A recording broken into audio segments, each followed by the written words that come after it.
is take a drink whenever David Cameron avoids answering a question. Right, here goes. Here's the first question. How can David possibly justify an inheritance tax cut for millionaires at a time when he wants to cut child tax credits? David Cameron? Well, you're quite entitled to speak out, but the Prime Minister ought to get his facts right. Is he going to answer? So often he gets his facts wrong. We all remember when he told us the defence budget went up down the every hatch. year. Why cut children's tax credits for middle-class families when you want to give a big inheritance tax cut to the richest estates in the country who do not need that money at the moment? David Cameron, people can remember the record of 13 years. They remember who it was who abolished the 10p tax. Why is he cutting corporation tax for the banks when he says that he wants to make sure that the banks pay their share? We want a bank levy to get the money more like that all of us had to put into the banks. Not answer the questions. Why are you cutting investment allowances for investment allowances, David? We are cutting taxes for businesses in our forthcoming budget if we win the election. Can you now tell me, am I right or wrong, that 80% of the come from the European Union and your cap would make no difference to that whatsoever? Is that right, yes or no? We have said new EU countries have transitional control. I'm not wriggling. I just want a response, yes or no, if 80% of immigrants come from the European Union, which wouldn't be affected by the cap, yes or no? It's affected by having transitional controls. Oh, God, another one. I teach in a very deprived area of Birmingham. Oh, yeah, ask the question. What question. would each leader do to ensure that the children I don't feel so good. have as many opportunities in life as those from any other school? David Cameron. Well, first of all, Michael, I'd like to say a big thank you for what you do, because I think that's not an answer, that's sucking up. Incredibly important work in our society. David is not answering the question. He's going to cut child tax credits. He's going to cut the school's budget. He's going to cut nursery education by charging for it. You can't solve the problem by taking away all the advances we've made. Answer it now. Answer it. People will see straight through that as an attempt to try and frighten them. Oh, God. I have two children. My eldest is at a state school, and I want every penny of the education budget to follow children like mine across the playground and into school. Nothing's come up. 30 years of Labour government, there's a lot of Marriott. Can't both be right. Mr. Marriott was not suspended. I was entitled to express my views. I was entitled to be consulted. Did you threaten to overrule I was not entitled to instruct Derek Lewis, and I did not instruct him. And Did you threaten to overrule him? The truth of the matter is that Mr. Marriott was not suspended. Did you threaten to overrule him? I did not overrule Derek Lewis. Did you threaten to overrule him? I took advice on what I could or could not do. Did you threaten to overrule him, Mr. Howard? Scrupulously in accordance with that advice. I did not overrule Derek Lewis. Did you threaten to overrule him? Mr. Marriott was not suspended. Did you threaten to overrule him? I have accounted for my decision to dismiss Derek Lewis. Did you threaten to overrule him? Detail before the House of Commons. I note you're not answering the question whether you threatened to overrule him. The important aspect of this, which it's very clear to bear in mind. I'm sorry, I'm going to be frightfully rude, but yes, you can. I'm sorry. It's a quite straight yes or no. And I will give you an answer. Did you threaten to overrule him? I discussed this matter with Derek Lewis. I gave him the benefit of my opinion. I gave him the benefit of my opinion in strong language. But I did not instruct him because I was not entitled to instruct him. I was entitled to express my opinion, and that is what I did. With respect, that is not answering the question of whether you threatened to overrule him. It's dealing with the relevant point, which is what I was entitled to do and what I was not entitled to do. And I have dealt with this in detail before the House of Commons and before the Select Committee. But with respect, you haven't answered the question whether you threatened to overrule him.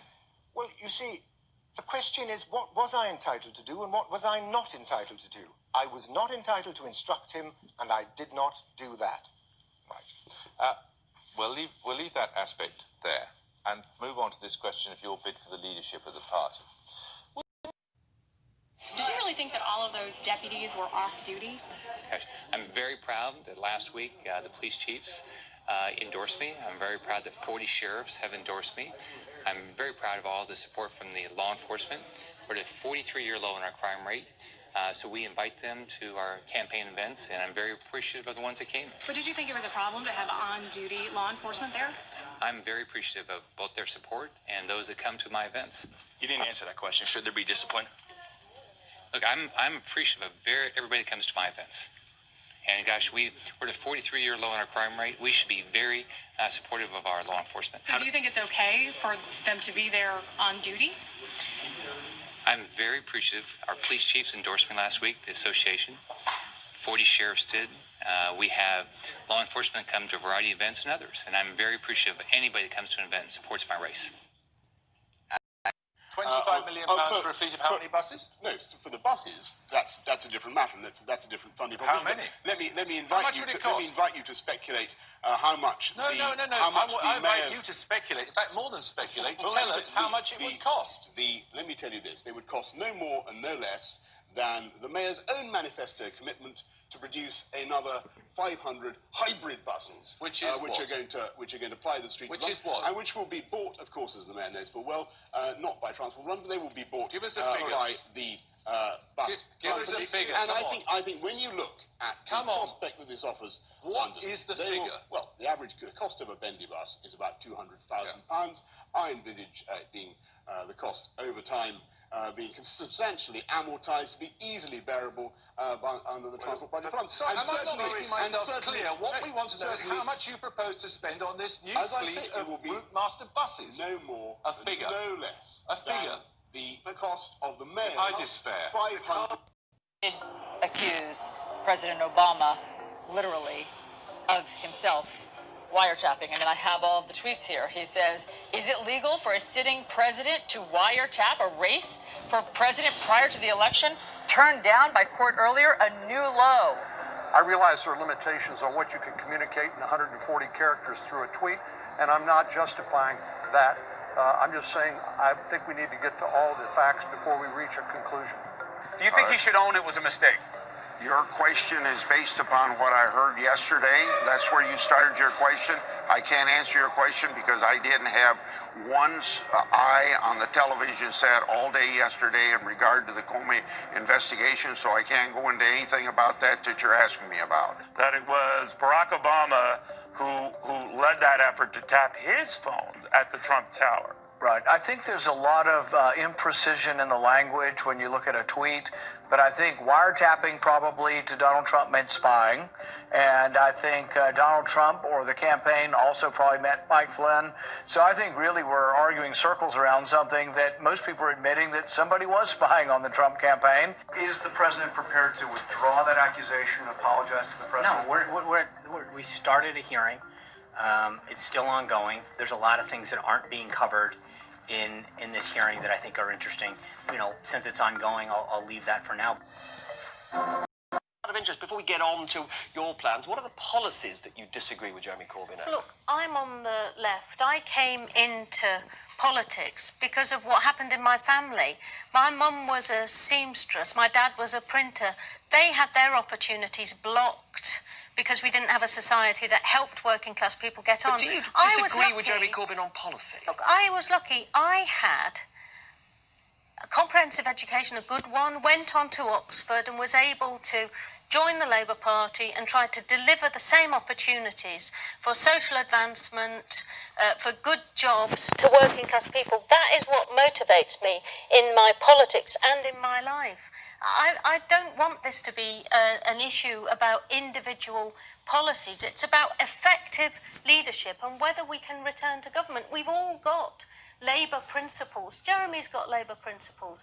But to connect those principles, you have to be able to be elected and have Labour governments. In justifying your decision, which we talked about before, don't want to dwell on that, to send your son to a private school, you said, quote, West Indian mums will go to the wall for their children. So black mothers love their kids more than white. Andrew, we've just had, I think, one of the most important budgets in a generation. I've said everything I'm going to say about where I sent my son to school. No, I'm not. That's what I want to. I don't understand this quote. No. Supposing Michael had said, white mums will go to the wall for their children. Andrew, I've got nothing new to say. Why would you say that West Indian mums will go to the wall for their children? Andrew. I mean, isn't that a racist remark? Andrew, I've got nothing new to say. Let's talk about the most important budget. No, I'm talking about... When you made that first speech in July in the House of Commons about our Trident nuclear defence, did you know that misfire had occurred? Well, I have absolute faith in our Trident missiles. When I made that speech in the House of Commons, what we were talking about was whether or not we should renew our Trident, whether or not we should have Trident missiles, an independent nuclear deterrent in the future. Did you know that it would happen? I think we should defend our country. I think we should play our role in NATO with an independent nuclear deterrent. Jeremy Corbyn thinks differently. Jeremy Corbyn thinks we shouldn't defend our country. This is a very serious incident. Did you know about it when you told the House of Commons? And the issue that we were talking about in the House of Commons was a very serious issue. It was about whether or not we should renew Trident, whether we should look to the future and have a replacement Trident. That's what we were talking about in the House of Commons. That's what the House of Commons voted for. I believe in defending our country. Jeremy Corbyn voted against it. He doesn't want to defend our country with an independent nuclear deterrent. Prime Minister, did you know?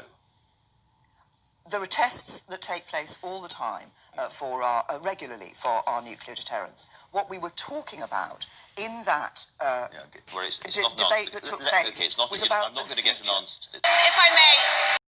As the outline of this post-Brexit budget was announced, do I take it from what you say that Mr. Darling was not representing the Labour Party by being with Mr. Osborne on that?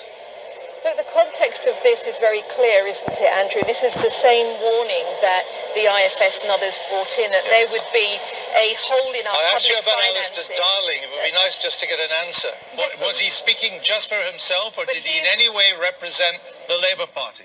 Look, he's talking in terms of how we would need to address, and the country would need to address, a hole in the public finances. But what we've been saying, and we've been very clear, is that we would not be voting for more cuts.